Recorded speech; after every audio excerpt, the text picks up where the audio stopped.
주님의 이름으로 환영합니다. 코로나19로 쉽지 않는 그러한 상황이지만 그러한 가운데서도 여러분들의 그 믿음을 더더욱 견고케 하셔서 하나님께서 기뻐하시는 믿음의 삶을 살아가는 우리 은행교회 모든 성도 되기를 주님의 이름으로 축복합니다. 우리 장로님 기도하시는 그 내용을 들으면서 참 오늘날 교회가 정말 쉽지 않구나 하는 생각을 다시 한번 더 하게 됩니다. 코로나19로 인해서 또 예배에 우리가 이 예배를 드림에 있어서 자유롭지 못하고 또 이것 때문에 많은 그 연약한 성도들이 하나님 앞에 나오지 못하고 그래서 많은 교회들이 위축되어져 있고 또 많은 그 연약한 성도들이 몸된 교회에서 떨어져 나가는 그처럼 안타까운 그러한 그 현실 가운데 있습니다. 이러한 그 상황 속에서 우리가 하나님 앞에 또 하나님께서 이 땅을 향하여 가지신 그 계획이 무엇일까 생각을 하게 되고 또 이러한 상황이 언제까지 지속될 수 있겠습니까?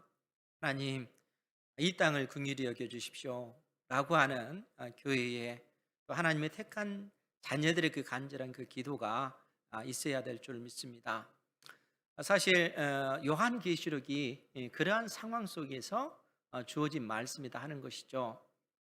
사도 요한이 이미 밤모섬에 유배되어져 있는 상태고 또 로마의 어떤 그 핍박으로 인해서 교회들이 위축되고 성도들이 고통받는 그러한 현실 속에 그 요한계시록의 그 배경이 놓여져 있는 것이죠.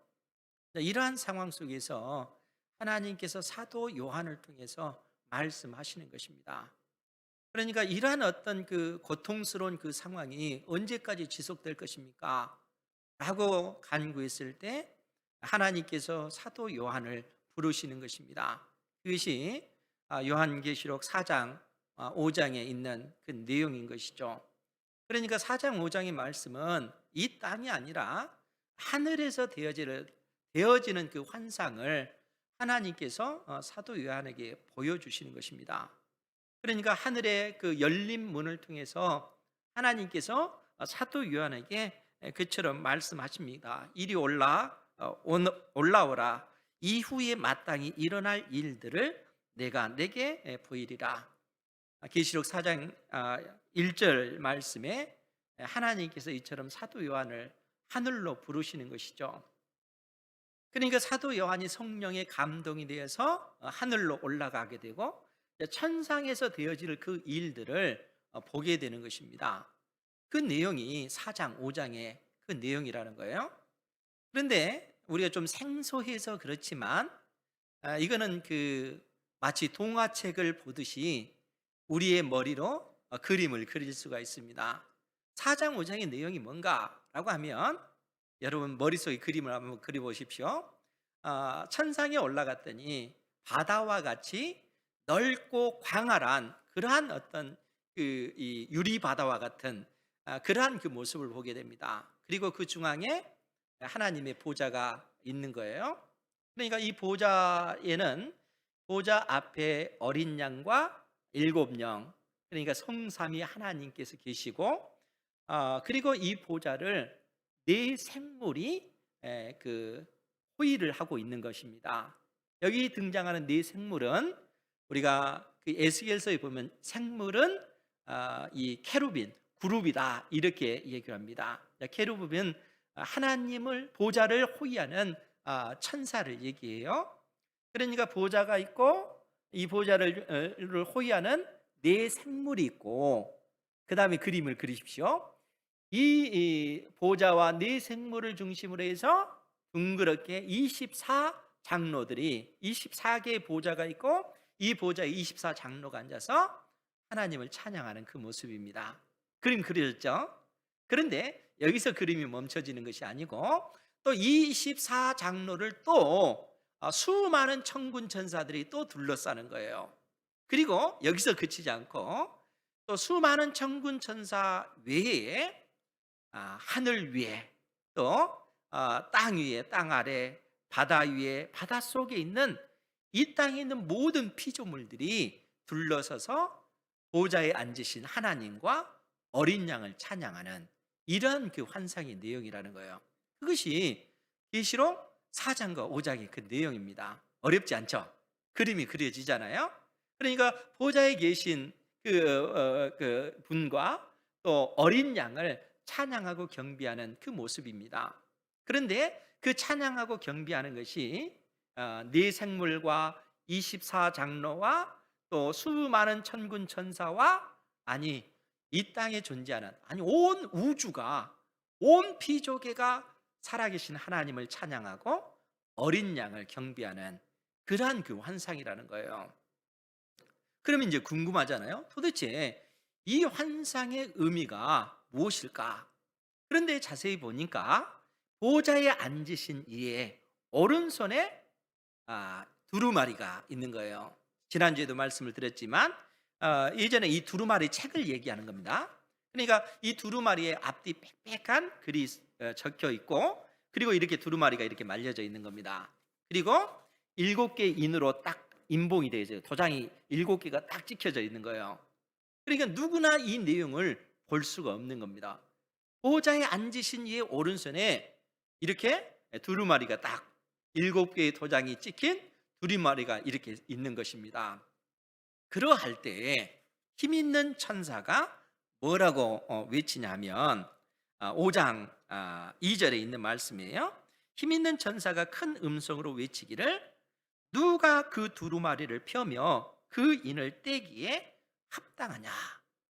누가 보좌에 앉으신 이의 오른손에 있는 그 두루마리를 취하여 그 내용, 그 속에 담겨져 있는 그 내용을 펼쳐서 볼 수 있겠는가? 자격이 있는 사람이 누군가? 라고 힘 있는 천사가 외치는 것입니다. 그러니까 사도 요한이 누가 있을까 하고 하늘 위에나 땅 위에나 땅 아래에 있는 그 모든 피조물 가운데 어느 누구도 보좌에 앉으신 이의 오른손에 있는 그 두루마리를 취하여 펴볼 수 있는 그러한 피조물이 없다는 거예요. 왜냐하면 그것이 보통 일이 아니기 때문에 그렇습니다. 그런데 그러한 어떤 상황 속에서 사도 요한이 통곡하고 우니까 24장로 중 한 사람이 뭐라고 얘기했냐면, 울지 마라, 유대 지파의 사자 다윗의 뿌리가 이겼으니 그 두루마리와 그 7인을 떼시리라.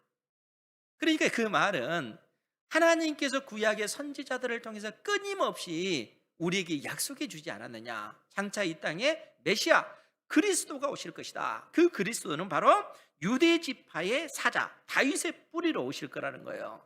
그리고 그분이 바로 보좌에 앉으신 이의 오른손에 있는 두루마리를 취하실 것이고, 그 두루마리를 펼쳐서 그 내용이 이 땅에 실현되도록 하실 것이다 라고 그렇게 이야기를 하는 거예요. 그래서 이 사도 요한이 자세히 살펴보니까 바로 6절 말씀에 보면 보좌와 네 생물과 장로들 사이에 한 어린 양이 서 있는 것을 발견한 겁니다. 그리고 이 어린 양에 관해서 일찍이 죽임을 당한 것 같더라. 그러면 이 어린 양이 상징하는 그분이 누구시겠습니까? 우리 주 예수 그리스도시죠. 그런데 이 어린 양을 묘사하면서 7개의 뿔과 7개의 눈이 있다는 거예요. 뿔이라고 하는 것은 권세를 얘기하는 것입니다. 왕을 얘기하는 거예요. 7개의 눈을 가지고 있다는 건 온 세상을 살필 뿐만 아니라 우리 심중에 있는 생각까지 살피시는 분이시라는 거예요. 어린 양이신 그분은 일찍 죽음을 당했지만 그 죽음의 권세를 이기시고 부활하셔서 이제는 온 세상을 통치하실 왕, 아니 그분 자신이 하나님이신 것을 이처럼 상징적으로 묘사해주고 있다는 거예요.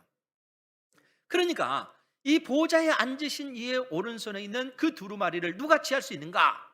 그 어린 양이 취한다는 거예요. 그래서 오늘 7절 말씀이 뭐라고 되어 있습니까? 우리 7절 말씀 같이 한번 볼까요? 시작. 그 어린 양이 나와서 보좌에 앉으신 이의 오른손에서 두루마리를 취하시니라. 아멘. 그 어린 양이 보좌에 앉으신 이의 오른손에 있는 두루마리를 취했다는 거예요. 그러면 여러분, 이제 여기서 중요해요. 여러분들 이제 이 개념을 잘 갖추셔야 돼요. 두루마리를 취한다 하는 그 의미가 무엇일까 하는 거예요. 두루마리를 취하여 그 내용을 펼친다는 것이 무슨 의미일까? 여기에는 하나님께서 오랫동안 어느 날 갑자기 이 얘기를 하시는 것이 아니에요. 끊임없이 선지자들을 통해서 약속해 주신 것이 있습니다. 그래서 우리 주님께서도 이 땅에 오셔서 공생의 기간 동안 뭐라고 선언을 하셨냐면 마가복음 1장 15절에 때가 찼고 하나님 나라가 가까이 왔으니 회개하고 복음을 믿으라, 이렇게 말씀하셨어요. 때가 찼고 하나님 나라가 가까이 왔으니, 때가 찬 것, 이것과 하나님 나라가 가까이 온 것은 같은 의미입니다. 그러면 이 때가 어떤 때일까요? 지난주에도 말씀을 드렸는데 이 때는 마지막 때를 얘기하는 거예요. 마지막 때.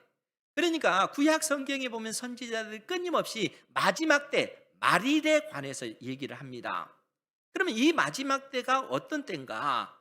이미 지난주에도 우리가 말씀을 통해서 배웠듯이 이 마지막 때라고 하는 것은 지금 장차 이 세상의 역사가 어떻게 진행될 것인가, 이미 다니엘이 그 해몽을 했잖아요. 느부갓네살 왕이 꿨던 꿈, 머리는 금, 가슴은 은과 가슴과 팔은 은으로 되어 있고 배와 허벅지는 동으로 되어 있고 이 다리와 이 그 발은 철과 발은 이 진흙까지 섞여져 있어요.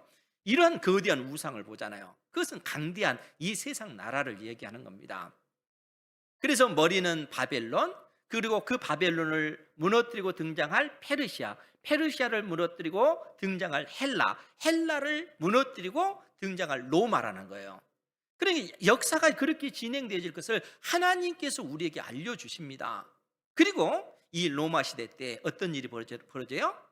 사람 손으로 뜨지 않는 돌멩이 하나가 떠오르더니 그 우상을 꽝 쳤더니 그 우상이 와르르 무너져서 여름 타작마당에 이 먼지처럼 겨와 같이 흔적도 없이 사라지는 거예요.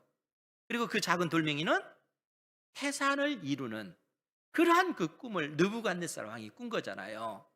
그러니까 이 돌멩이가 떠서 그 우상을 쳤을 그때가 뭐냐면 그때가 마지막 때라는 거예요. 하나님께서 다니엘 선지자를 통해서 그 사실을 얘기해 주는 겁니다.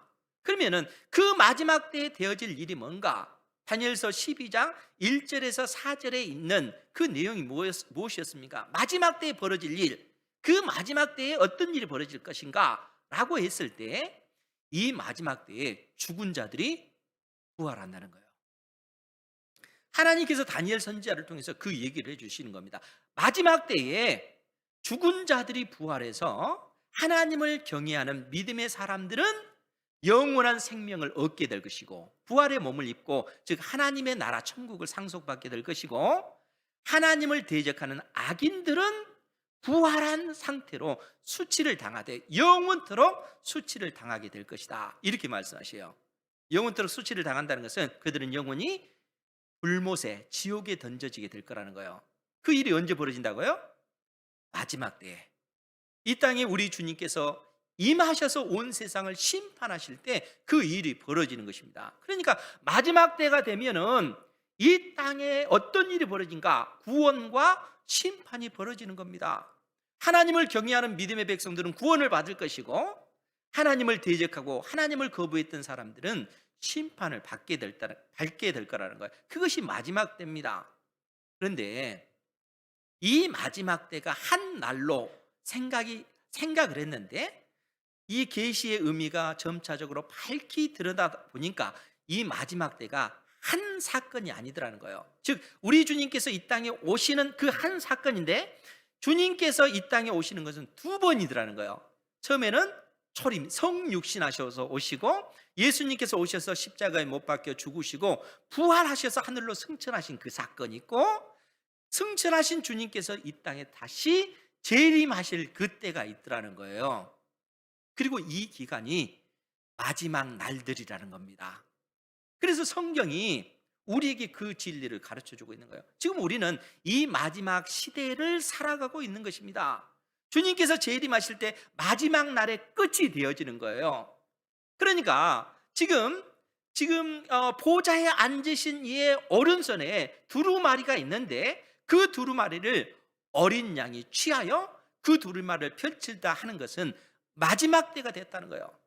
그런데 이 마지막 때를 지금 이 요한계시록 5장에서는 한 사건으로 언급합니다. 그러면서 뭐라고 얘기를 하냐면, 그 8절 말씀해 볼게요. 계시록 5장 8절. 그 두루마리를 취하심에 네 생물과 24 장로들이 그 어린 양 앞에 엎드려 각각 검은 고와 향이 가득한 금 대접을 가졌으니 이 향은 성도의 기도들이라.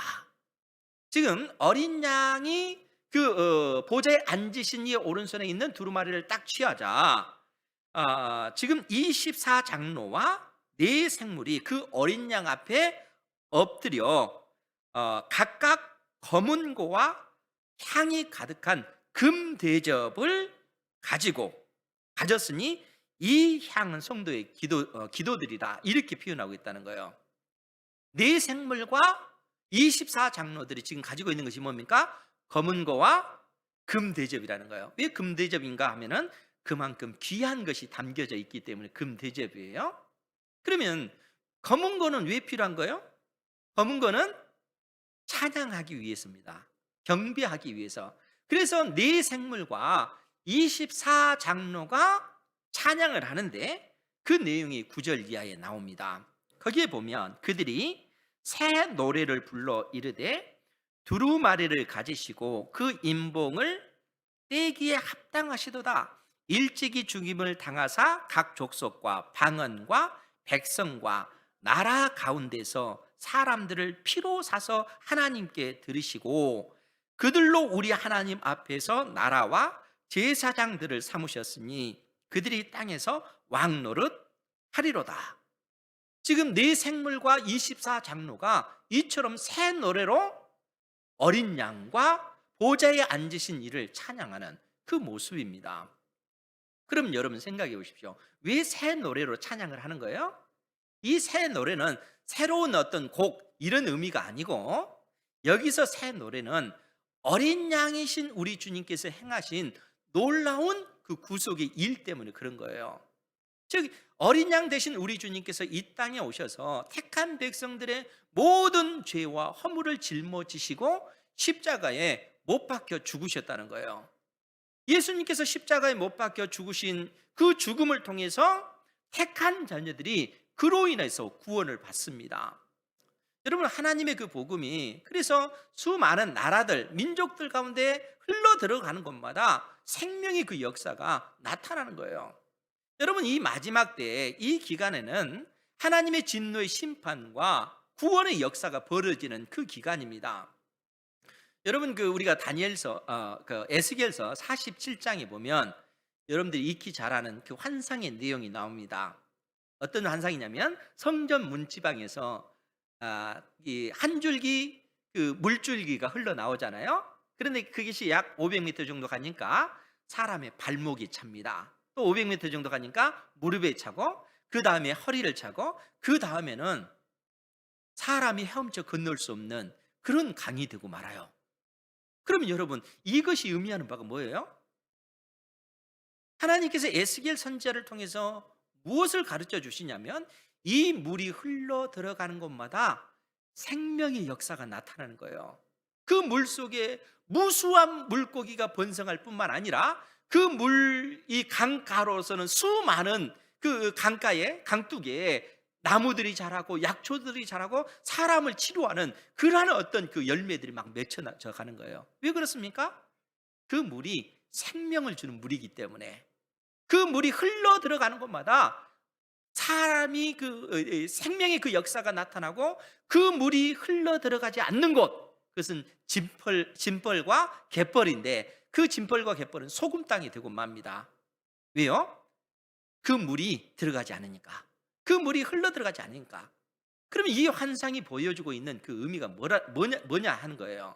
그것은 이 땅에 우리 주님께서 오시고 재림하실 이 기간 동안 하나님의 그 복음, 하나님의 나라가 이 땅에 임하였고, 그 하나님의 나라가 힘있고 능력 있게 수많은 나라들, 민족들 가운데 확장되어진다는 거예요.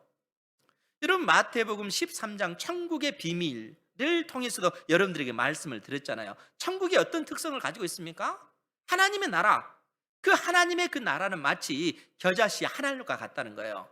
그 작은 그 하나를 심어졌더니 나중에는 큰 나무가 돼서 그 나무에 공중에 있는 수많은 각종 종류의 그 새들이 와서 깃드는 그런 비유를 주님께서 들어주셨잖아요. 하나님의 나라가 그처럼 힘있고 능력 있게 수많은 나라들, 민족들 가운데 증거되어져서 택한 백성들을 구원해 내시는 이러한 어떤 그 비유를 통해서 하나님의 그 나라가 이처럼 확장되어질 것을 주께서 말씀해 주셨다는 거예요. 누룩 비유도 역시 마찬가지예요. 가루 서마를 부풀게 하는 것이 그 작은 누룩이잖아요. 복음이 그렇다는 거예요. 하나님의 나라가 그처럼 힘있고 능력 있게 증거되어진다는 거예요. 그러니까 네 생물과 24장로가 그 하나님과 어린 양을 찬양하는 이유, 그 새 노래로 찬양하는 그 이유가 두루마리를 가지시고 그 인봉을 떼기에 합당하시도다. 어린 양은 그러시다는 거예요. 왜냐하면 일찍이 죽임을 당하사 각 족속, 방언, 백성, 나라 가운데서 사람들을 피로 사서 하나님께 드리시고, 예수님의 십자가의 그 피로 택한 백성들을 구원해 내시고 구원받은 그 백성들을 하나님의 그 자녀로 드리고, 그리고 거기서 멈추지 않고 10절에 그들로 우리 하나님 앞에서 나라와 제사장들을 삼으셨으니, 여러분, 나라와 제사장이 의미하는 바가 뭡니까? 나라는 하나님의 나라, 천국을 의미합니다. 하나님의 택한 그 나라. 그런데 이 나라와 제사장은 실상 출애굽기 19장에 있는 그 나라와 제사장을 의미해요. 출애굽기 19장에 어떤 약속이 주어졌습니까? 하나님께서 이스라엘 백성과 언약을 맺으시면서 하신 약속이, 만약 너희들이 내 백성이 되면, 나와 언약을 체결하게 되면 너희들은 이 땅에서 구별된 백성, 거룩한 백성이 될 것이다. 그 얘기는 하나님 나라의 백성이 될 것이다. 너희들은 거룩한 그 백성이 될 것이고 너희들은 제사장 나라가 될 것이다. 하나님께서 이 약속을 해 주셨습니다. 그런데 이 약속이 이루어졌습니까? 구약 시대 때는 실패하고 말아요. 왜냐하면 그 만물보다 부패한 것이 우리 인간이기 때문에, 그래서 이 죄 때문에 우리 주님께서 친히 어린 양 제물이 되셔서 이 땅에 오셔서 십자가에 못 박혀 죽으시고 그 피로 우리를 사셔서 우리를 하나님의 백성 삼으시고 제사장 나라가 되게 해 주셨다는 거예요. 그래서 우리가 이 땅에서도 왕 노릇하는, 즉 이 땅에 우리 주님께서 재림하실 때 영원한 왕으로서 우리 주님과 더불어서 왕 같은 제사장으로서 이 땅을 통치하는 존재로 그처럼 우리를 만드셨다는 거예요. 그러니까 네 생물과 24장로가 어린 양이신 우리 주님께서 일찍 죽임 당하신 그분께서 우리를 위해서 행하신 그 놀라운 일들을 찬양하고 노래하는 것입니다. 택한 백성들, 창세 이후로 택하기로, 구원하기로 작정된 모든 자들이 그 어린 양의 그 피로 구원을 받아 하나님의 거룩한 자녀로 부르심을 받게 됐다는 거예요. 이 사실을 찬양하는 겁니다. 그런데 네 생물과 24장로가 이처럼 찬양하고 나자, 그 다음에 네 생물과 24장로 너머에 둘러싸고 있는 수많은 천군 천사가 또 어린 양을 찬양합니다. 그러니까 공통적으로 그 9절에서도 일찍 죽임을 당한 그 어린 양을 찬양하고, 11절에도 보면 내가 또 보고 들음에 보좌와 생물들과, 네 생물들을 얘기하는 네 생물들과 장로들을 둘러선 많은 천사의 음성이 있으니 그 수가 만만이요 천천이라. 큰 음성으로 이르되 죽임을 당하신 어린 양은 능력과 부와 지혜와 힘과 존귀와 영광과 찬송을 받으시기에 합당하도다. 지금 수많은 천군 천사가 왜 죽임을 당하신 어린 양을 이처럼 찬양하고 경배를 돌릴까요? 그 어린 양을 향해서 능력과 부와 지혜와 힘과 존귀와 영광, 찬송을 받으시기에 합당하도다. 어린 양이신 우리 주님께서 행하신 그 일은 마땅히 그분께서 행하신 그 놀라운 그 사역은 찬양받기에 합당하다는 거예요. 그 어린 양에게 돌려진 그 능력, 부, 지혜, 힘, 존귀, 영광, 찬송은 하나님만이 받으실 수 있는 것입니다. 그러니까 어린 양 되신 우리 주님은 하나님이시요 택한 백성들을 위해서 행하신 그 놀라운 그 일들을 이처럼 천군 천사가 노래하고 있는 거예요. 예수님의 십자가의 그 죽음은 단순히 택한 백성들만을 구원한 것이 아니라 영적인 세계, 보이지 않는 영적 세계까지 큰 영향을 미쳤다는 거예요. 그 구속의 그 은혜가 보이지 않는 영적 그 세계까지 미쳤음을 이 천군 천사들이 이처럼 노래하고 있는 거예요. 그런데 여기서 그치지 않고요, 또 수많은 모든 피조물들이 또 찬양을 하게 되는데 13절 말씀이에요. 거기에 보니까 내가 또 들으니 하늘 위에와 땅 위에와 땅 아래와 바다 위에와 또 그 가운데 모든 피조물이 이르되, 모든 피조물이 이르되 보좌에 앉으신 이와 어린 양에게 찬송과 존귀와 영광과 권능을 세세토록 영원토록 돌릴지어다 하니 네 생물이 이르되 아멘 하고 장로들은 엎드려 경배하더라. 그러니까 여러분 그림을 그려보십시오. 보좌에 앉으신 이가 있고 어린 양과 성부, 성자, 성령이 계시는 거예요. 그리고 네 생물이 호위하고 그걸 둘러싸고 24장로들, 하나님의 택한 백성들을 상징합니다. 창세 이후로 어린 양의 생명책에 기록된 모든 하나님의 백성들이 24장로로 대표되는 거예요. 그러니까 택한 백성들이 둘러싸고 수많은 천군 천사가 둘러싸고 그리고 온 우주 모든 피조계가 둘러싸서 보좌에 앉으신 이와 어린 양을 찬양하고 있는 모습입니다. 그러면 여러분 왜 이 모습을 보여줄까요? 그것은 어린 양이신 우리 주님께서 행하신 그 구속의 은혜, 십자가에 죽으시고 부활하신 그 사건이 온 우주에 미쳤다는 거예요. 온 세상을 우리 주님께서 새롭게 창조하셨다 하는 의미가 그 속에 담겨져 있는 것입니다. 단순히 예수님을 믿는 사람들만 구원한다 이 차원이 아니라 온 세상을 지배하고 있는 죄와 사망의 그 권세를 깨뜨리시고 이 어그러지고 이 무너진 온 피조계를, 온 우주를 새롭게 재창조하신 그 사건이 우리 주 예수 그리스도의 십자가의 그 죽으심과 부활 사건이라는 거예요. 그러니까 이 사도 요한은 천상에서 되어지는 그 일들을 통해서 궁극적으로 이 땅에 하나님의 나라가 이루어졌을 때 온 세상이 보좌에 앉으신 이와 어린 양을 찬양하게 될 것을 내다보고 있는 거예요. 비록 이 땅에서 고난을 당하지만 궁극적으로 하나님께서 완성하실 그 나라는 그렇게 만들어질 거라는 거예요. 그걸 내다보는 것입니다. 하나님께서 사도 요한에게 그 사실을 보여주신 것입니다. 사랑하는 성도 여러분, 우리가 하나님의 그 은혜로 그러한 하나님의 그 자녀로 부르심을 받았음을 믿으시기 바랍니다. 우리가 하나님의 그 자녀로서 그 영광스러운 그 자리에 서게 될 거라는 거예요. 그런데 이 환상이 여기서 그친 것이 아니라는 거예요. 네 생물과 24장로에게 바로 이 검은 고가 있었지만 또 다른 것이 있었죠. 그게 뭐였습니까? 금대접. 금대접이었죠. 다시 우리 그 구절을 한번 볼까요? 8절 말씀입니다. 그 두루마리를 취하심에 네 생물과 24장로들이 그 어린 양 앞에 엎드려 각각 검은 고와 향이 가득한 금대접을 가졌으니 이 향은 성도의 기도들이라. 그러니까 이 금대접, 향이 가득한 그 금대접이 상징하는 것이 뭐냐 하면 이 향은 성도의 기도들이라는 거예요. 그럼 여러분 이 말씀이 무슨 의미입니까? 지금 어린 양이 보좌에 앉으신 이의 오른손에 있는 그 두루마리를 취한 이 사건이 성도들이 기도한 그 기도의 응답의 결과라는 거예요. 그냥 그 사건이 벌어진 것이 아니라 성도들이 하나님 앞에 부르짖고 하나님 어느 때까지 기다려야 됩니까? 하나님 속히 임재하셔서 이 땅을 심판하시고 택한 백성들을 구원해 주십시오. 그 기도를 드렸다는 거예요. 여러분 구약 시대 때 믿음의 백성들이 얼마나 많이 하나님 앞에 하나님의 약속하신 그 메시아 그리스도를 기다렸습니까?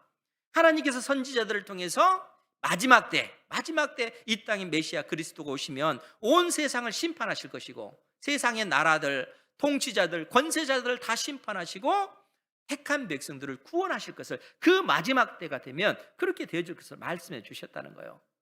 그러니까 수많은 믿음의 그 백성들이 그 때가 속히 임하기를 위해서 기도했고, 그 기도에 응답의 그 결과, 어린 양이 그 보좌에 앉으신 이에 오른손에 있는 그 두루마리를 취하신 것입니다. 성도들이 기도한 그 기도의 응답으로 주어진 것이라는 거예요. 그래서 금 대접에 그 향이 담겨져 있는 것이고, 그것은 바로 성도의 기도들이라, 이렇게 언급을 하고 있다는 거예요. 그러니까 택한 백성들이 기도하면 그 기도를 들으시고 하나님께서 반드시 그처럼 응답해 주신다는 것이죠. 그런데 여기서 우리가 더 생각해야 될 것이 있습니다. 여러분, 그 마지막 때라고 하는 것은 한 날을 얘기하는 것이 아니라 예수님의 초림부터 재림 때라고 했잖아요. 그러니까 이 넓은 범위에서 봐야 되는 거예요. 왜냐하면 지금 금 대접에 드려진 것은 성도들의 기도라, 이렇게 언급되어졌는데, 이 땅에 있는 그 성도들이 기도한 그 내용이 6장 9절 이하에 기록되어져 있습니다. 그러니까 6장부터 16장까지는 여러분 큰 세 가지 재앙이 등장하죠. 7인 재앙, 7 나팔 재앙, 7 대접 재앙이 등장을 해요. 하나님의 진노의 심판이 이 땅에 임하는 것입니다.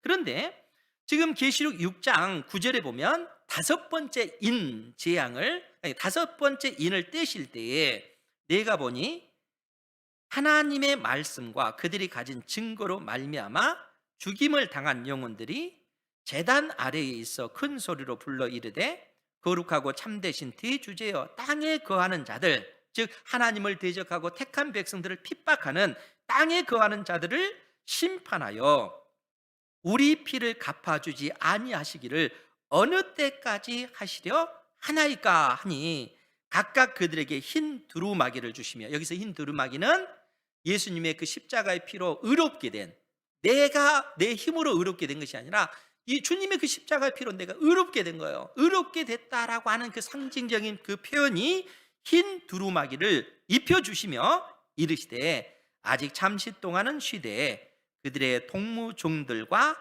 형제들도 자기처럼 죽임을 당하여 그 수, 하나님의 택한 백성의 수가 차기까지 하라 하시더라. 그러니까 사랑하는 성도 여러분, 이 마지막 이 때에 어떤 일이 벌어지냐면, 지금 하나님께서는 택한 백성들을 창세 이후로 구원하시기로 작정된 모든 자들을 구원하시는 그러한 일들을 하시는 거예요. 동시에 이 땅을 심판하신 겁니다. 복음이 들어가는 곳에 그 복음을 듣고 그 복음을 받아들이는 사람에게는 구원의 역사가 나타나지만, 복음을 거부하는 자에게는 심판의 역사가 있는 겁니다. 이미 복음을 거부하는 것 자체가 하나님의 진노의 심판이라는 거예요.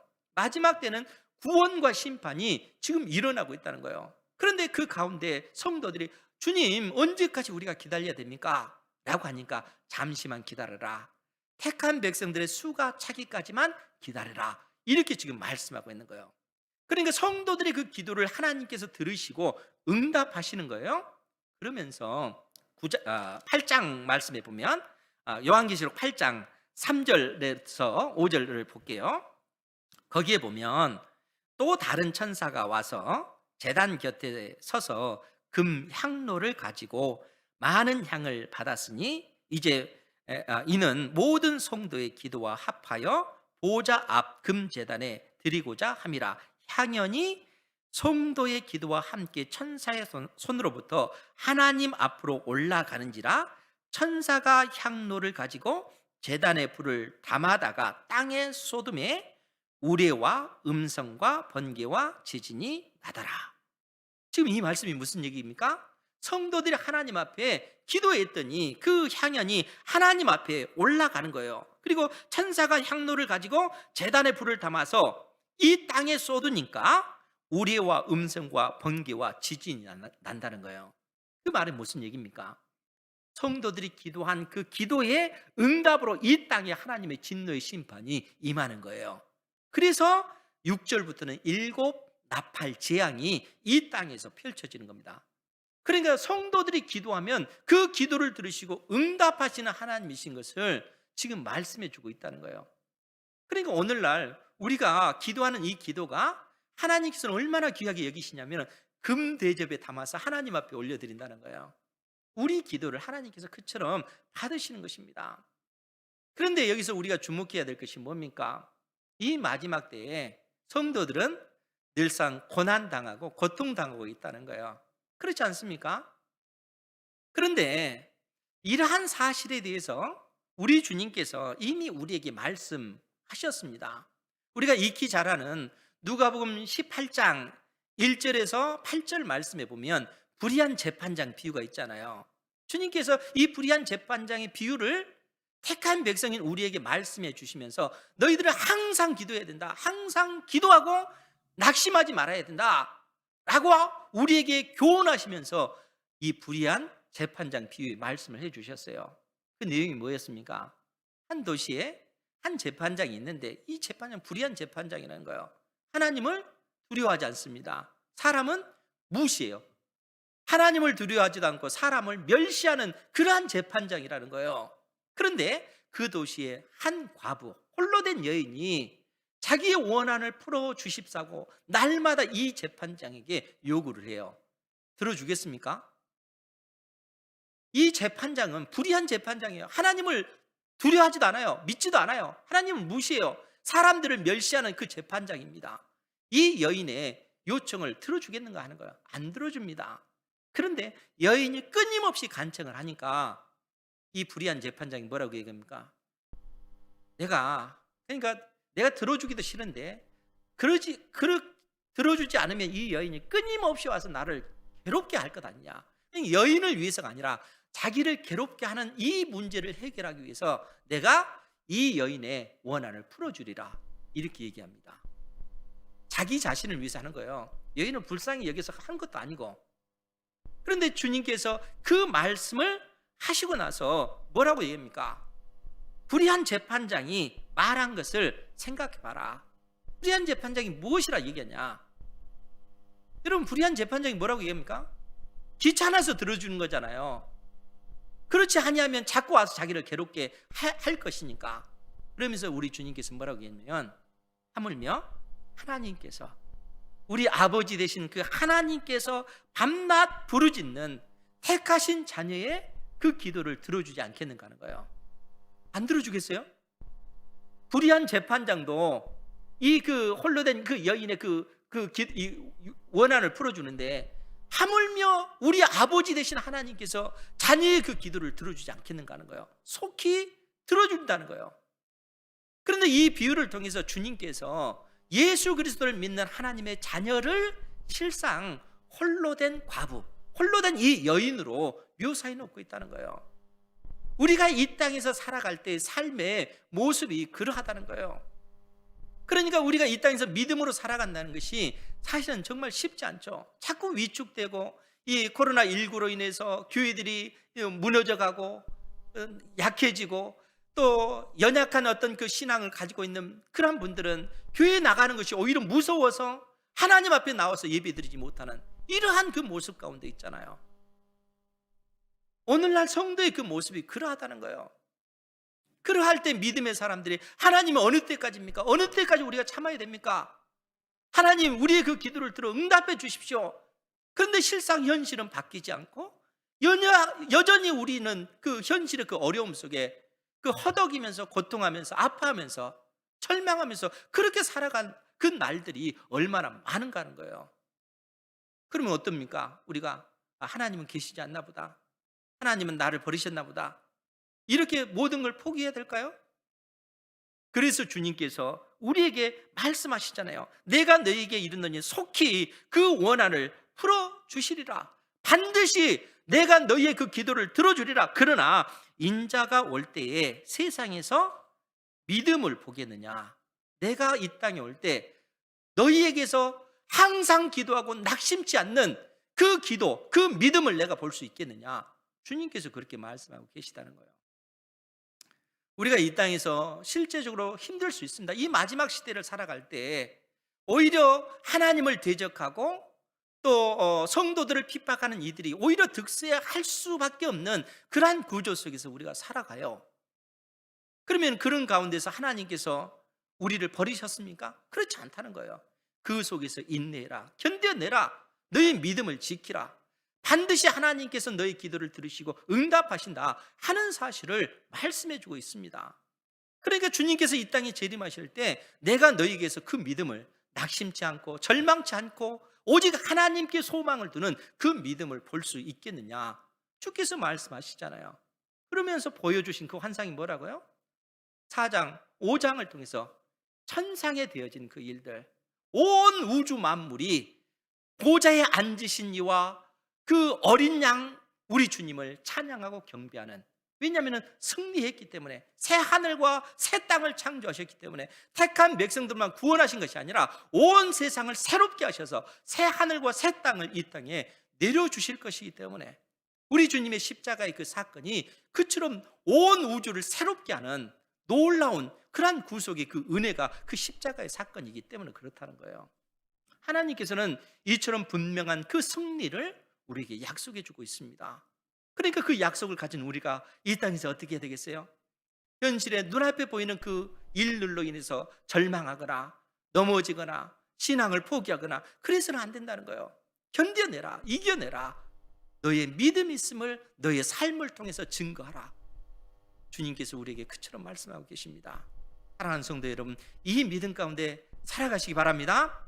코로나19가 됐든 또 육체적인 연약함이든 경제적인 그 어려움이든 인생에 어떤 그런 그 고난이 있다 할지라도 그로 인해서 넘어지지 말고 우리 유일한 그 소망 되신 주님을 의지하여 믿음의 삶을 살아가는 우리 은행교회 모든 성도 되기를 주님의 이름으로 축복합니다. 기도하겠습니다.